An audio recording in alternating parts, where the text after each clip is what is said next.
નમસ્કાર વિદ્યાર્થી મિત્રો, હું પ્રશાંત પંચાલ આપ સૌનું વર્લ્ડ ઇનબોક્સમાં હાર્દિક સ્વાગત કરું છું.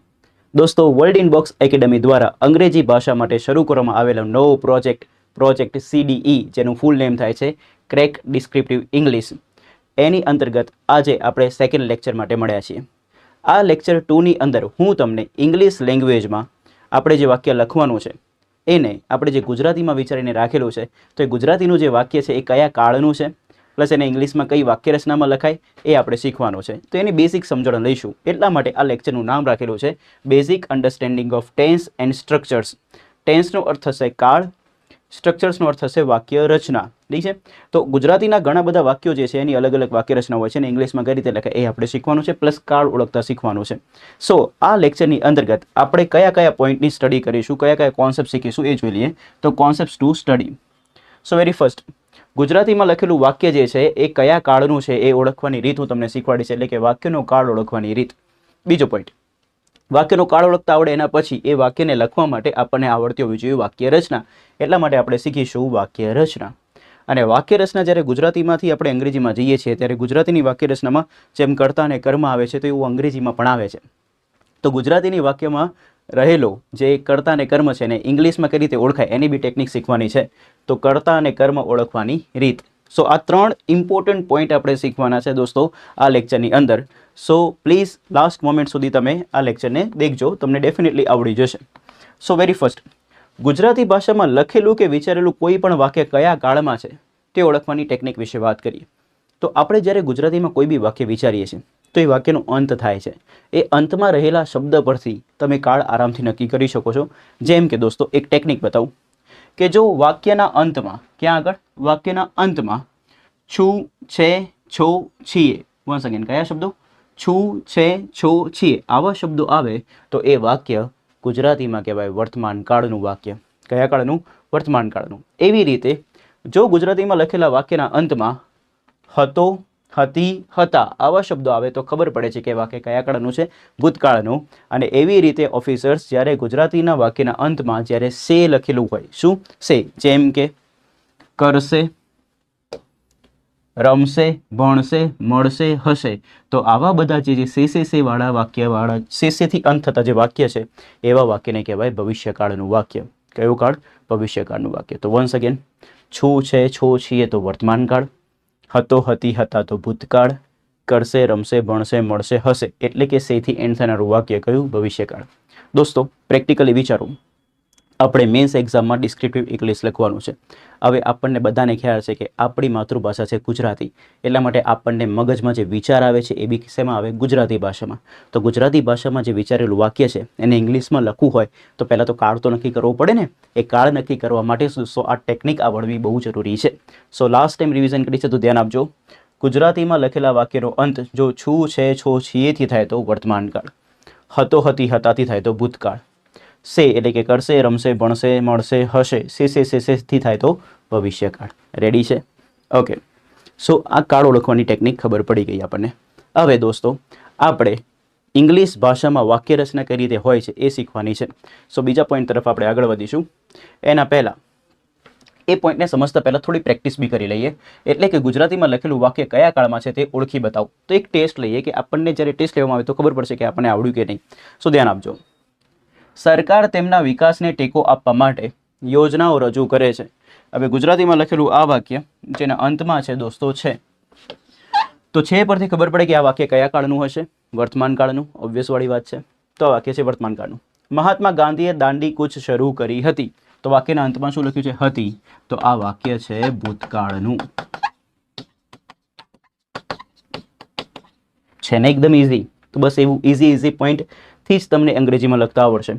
ઇજનેરો કાર્યક્ષમ ટેકનોલોજી વિકસાવે, તો દોસ્તો સે એટલે ખબર પડશે કે ભવિષ્યકાળમાં લખાશે, એટલે વાક્ય ભવિષ્યકાળનું છે. યુનિવર્સિટીઓ નવીનતા પર ધ્યાન કેન્દ્રિત કરશે, પાછું સે આવ્યું એટલે ફરીથી કાળ થશે કયો? ભવિષ્યકાળ. ગ્રામજનો વિકાસ માટે તાલીમ મેળવી રહ્યા છે, આ વાક્ય કયા કાળનું છે? તમે મને કમેન્ટ સેક્શનમાં કમેન્ટ કરીને ફટોફટ બતાવો. ચલો કમન ફાસ્ટ દોસ્તો, કયા કાળનું છે? Come on fast. યસ છે એટલે ખબર પડે કે વર્તમાન કાળનું છે. રેડી દોસ્તો. વિરાટ કોહલીએ સદી મારી હતી, તો અહીંયા હતી આવ્યું અને આપણને ખબર છે કે હતી એટલે વાક્ય કયા કાળનું કહેવાય? ભૂતકાળનું. સો આઈ હોપ કે આ ટેસ્ટમાં જેટલા બી મેં ક્વેશ્ચન્સ આપ્યા તમને એ દરેકે દરેક વાક્યના તમે કાળ ઓળખી લીધા હશે અને તમને બિલકુલ બી તકલીફ પડી નહીં હોય. તો છું, છે, છીયો, છે આવા બધા શબ્દો આવે તો વર્તમાન કાળ, હતો, હતી, હતા તો ભૂતકાળ, કરશે, રમશે, ભણશે, થશે, બનશે, સે વાળું વાક્ય ભવિષ્યકાળ. રેડી? હવે આપણે બીજા પોઈન્ટ તરફ આગળ વધવાનું છે એટલે કે વાક્ય રચના.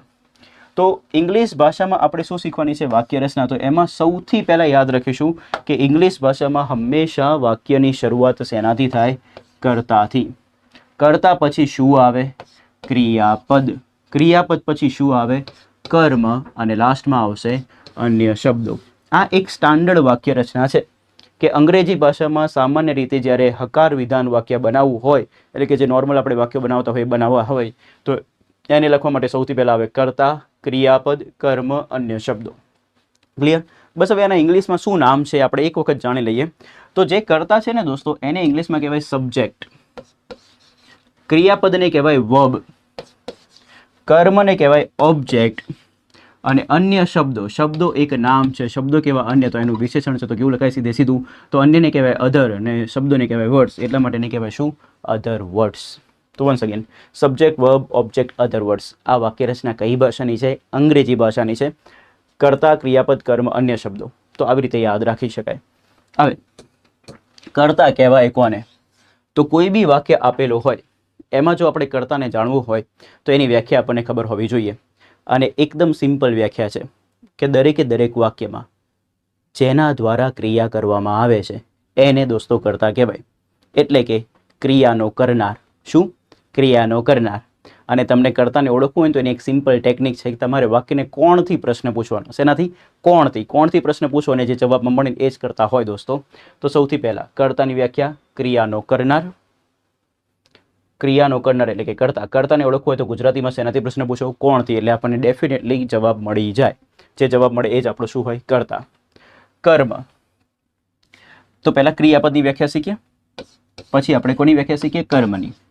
ક્રિયાપદ, પદને કહેવાય દોસ્તો શબ્દ અને ક્રિયા પરથી ખબર પડે ક્રિયા દર્શાવે.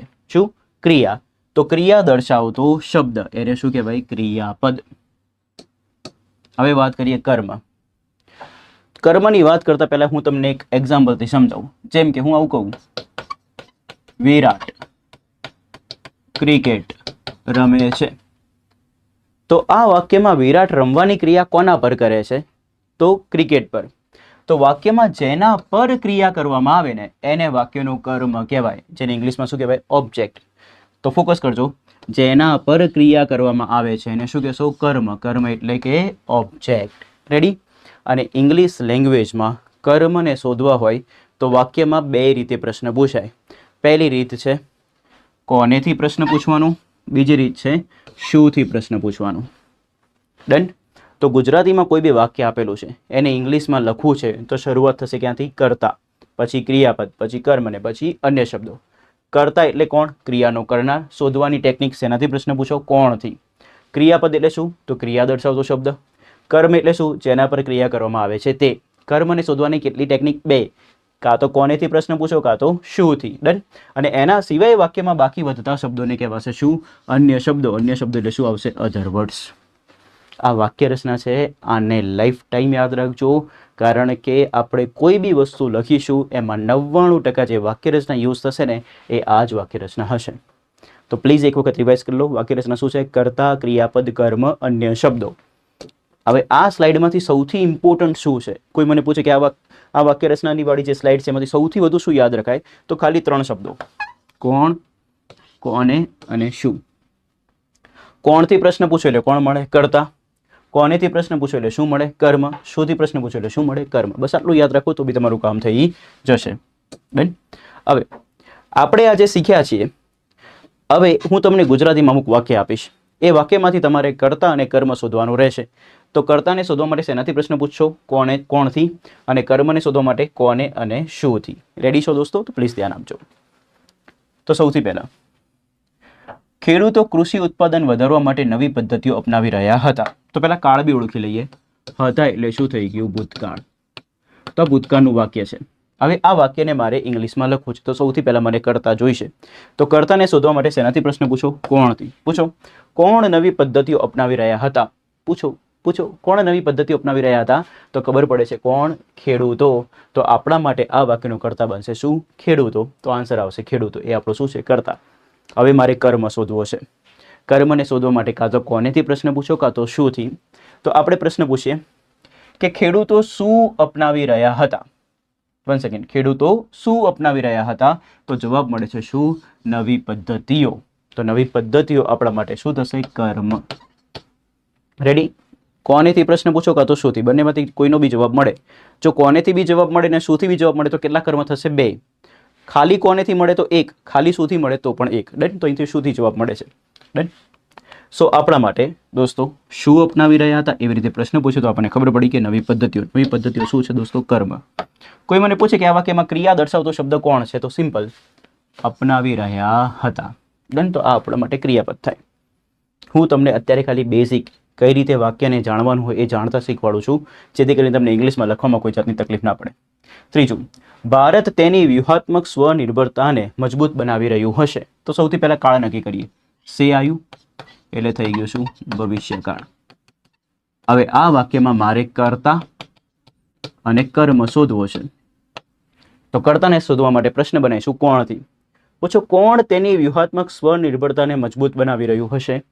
તો કોણ મજબૂત બનાવી રહ્યું હશે? તો જવાબ મળે છે ભારત. તો આ વાક્યનો કર્તા કોણ છે દોસ્તો? ભારત, જેને શું કહેવાય? ઇન્ડિયા.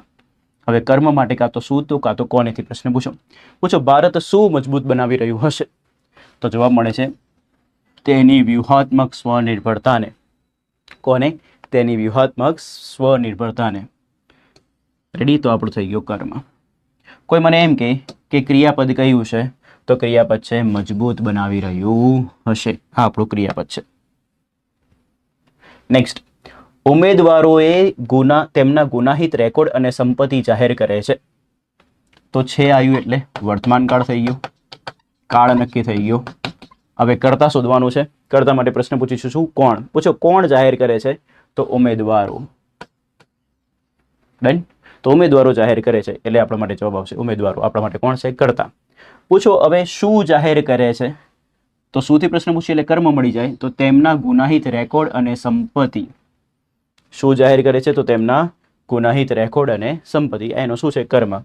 કોઈ મને પૂછે કે આમાં ક્રિયા કયું છે? તો ક્રિયાપદ શું છે? જાહેર કરે છે.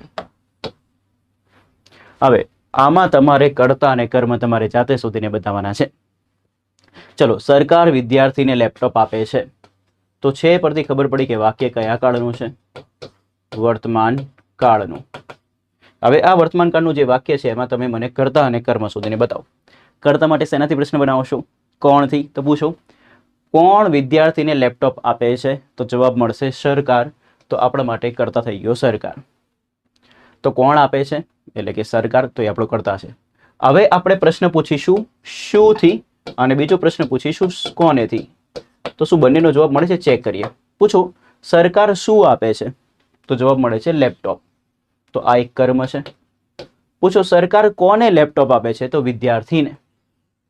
તો દોસ્તો આ બી કર્મ છે. તો આ વાક્યમાં કર્મ કેટલા મળ્યા? 2. શું આપે છે? તો લેપટોપ, કર્મ થયું. કોને આપે છે? તો વિદ્યાર્થીને. તો આ બી શું થયું? કર્મ.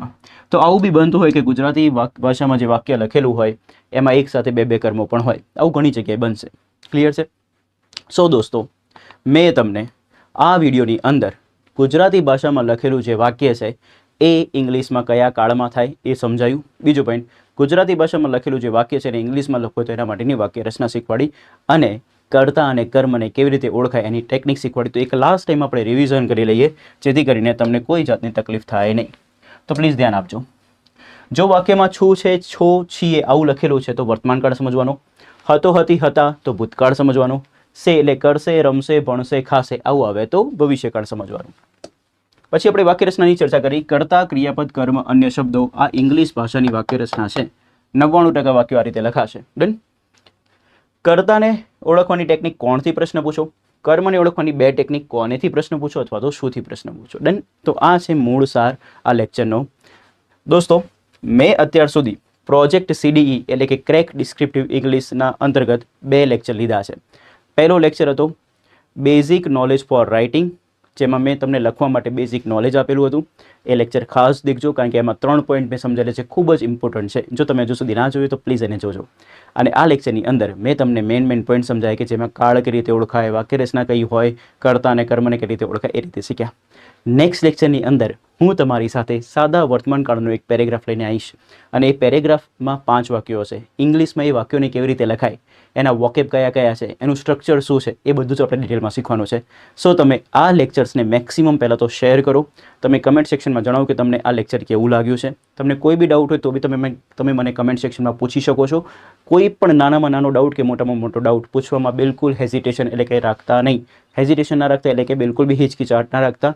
કોઈ પણ શરમ વગર તમે મને પૂછી લેજો પ્લીઝ, બિકોઝ ડાઉટ રાખવાનો નથી. ઇંગ્લિશને સ્કોરિંગ સબ્જેક્ટ બનાવવા માટે project CDE world inbox academy સાથે જોડાયેલા રહો. મળીએ નેક્સ્ટ લેક્ચરમાં. Till then by, take care.